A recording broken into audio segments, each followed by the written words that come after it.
सर्वप्रथम हेरोद आम्हाला दिसतो की जो नाताळाचा आनंद साजरा नाही करू शकला. का नाही करू शकला? कारण की त्याच्या जीवनामध्ये मीपणा आलेला दिसतो आणि जैविकता त्याच्या जीवनामध्ये आम्हाला पाहायला मिळते. मत्तई 2:30 हेरोद राजाने हे ऐकले तेव्हा तो व त्याच्याबरोबर सर्व यरूशलेम घाबरून गेले. घाबरण्याची गरज होती का?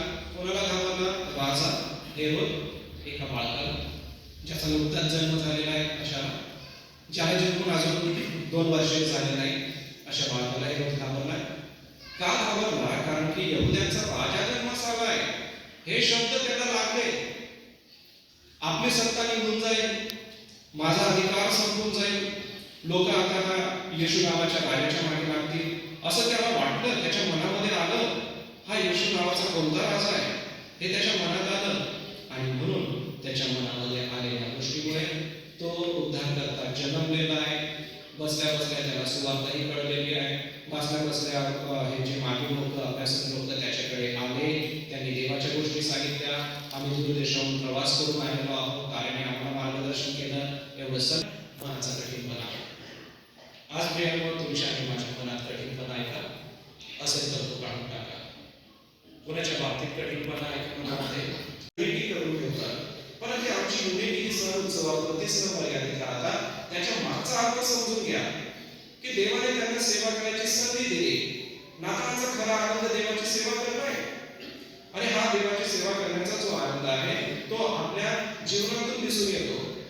नवीन करारामध्ये शिष्याकडे ज्या वेळेला तुम्ही बघता त्यावेळेला शिष्य सुवार्थ सांगायला गेले आणि शिष्याने सुवार्थ सांगितल्यानंतर अनेकांनी विश्वास ठेवला.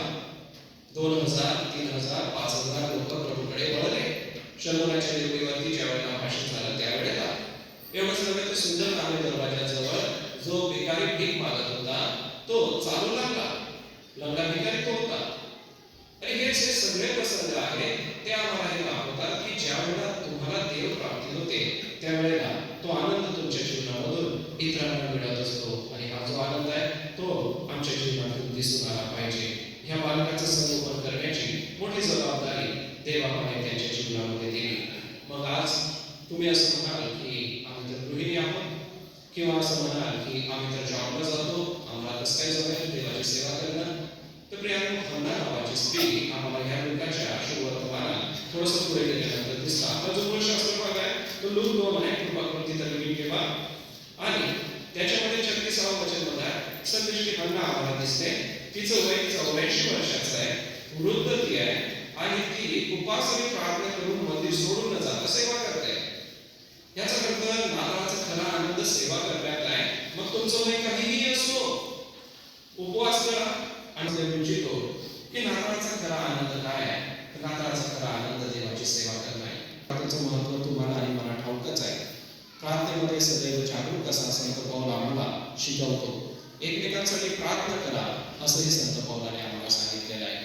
प्रवेश ख्रिस्ताने म्हटलं की प्रार्थना करण्यामध्ये तुम्ही जागरूक असा. मग ही जागरूक त्यामध्ये आम्हाला बरेच फार सुंदर शब्द वाचायला मिळतात. 38वा वचन असं म्हणतात, तेव्हा मरियम म्हणाली, पहा मी प्रभूची दासी, आपण सांगितल्याप्रमाणे मला हो. मग देवदूत तिच्यापासून निघून गेला. ती म्हणते, पहा मी प्रभूची दासी.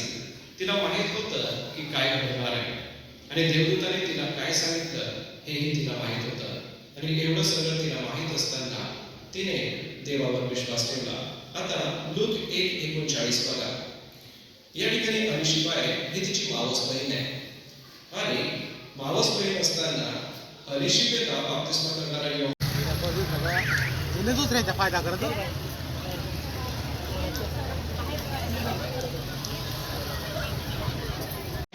फसवणूक आहे.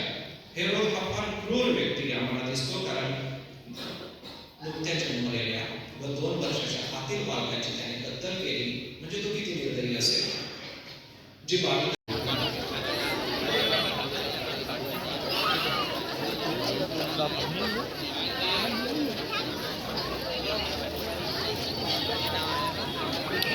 अरे नितीन भाऊ पूर्वी यायचे काय झालं?